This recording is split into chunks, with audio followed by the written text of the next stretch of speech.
மக்களிடம் எப்பொழுதுமே ஒரு ஒற்றுமை கலாச்சாரம் இருக்கிறது. ஜாதி மதங்களுக்கு அப்பால் நல்லிணக்கத்தை விரும்புவார்.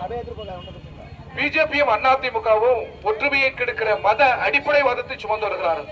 எனவே தமிழ் குரு நல்லுலகம் அவர்களுக்கு சரியான பாடத்தை கற்பித்து மகத்தான வெற்றியை நமது கூட்டணிக்கு தரும். எனவே இந்த வெற்றி உறுதி. இப்போது பிரம்மாண்டமான வெற்றியை நாம் பெற்றிருக்கிறோம். தமிழ் மண்ணிலிருந்துதான் அந்த போர் முழக்கம் ஒலித்தது. 2 தினங்களுக்கு முன்னால் தமிழக முதல்வர் கருப்பு கொடி ஏற்றி வைத்தார். அந்த கொடி வெறுப்பின் அடையாளம் அல்ல, ஜனநாயகத்தின் அடையாளம். 5 மாநில தேர்தல் நடைபெற்றுக் கொண்டிருக்கிற பொழுது சத்தம் இல்லாமல் மிகவும் வஞ்சகத்தனத்தோடு நாடாளுமன்ற தொகுதியை வரையறை செய்தார்.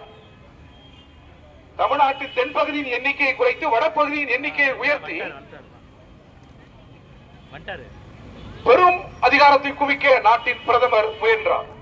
இதை உணர்ந்த தமிழக முதல்வர் இது நல்லதல்ல, இந்தியாவின் ஒற்றுமையை இது கிடைத்துவிடும், டாக்டர் அம்பேத்கர் போன்ற நமது மேதைகள் நமக்கு அளித்த அரசியல் சாசனம் நெருக்கடிக்குள்ளாகிவிடும், கட்சிகள் தோற்கலாம், வெற்றி பெறலாம், ஜனநாயகம் தோற்றுவிடக் கூடாது, நீங்கள் ஜனநாயகத்தின் கழுத்தையே நெருக்கிறீர்கள், தமிழ் மண் அனுமதிக்காது என்று கருப்பு கொடியை முதல்வர் ஏற்றி வைத்தார்.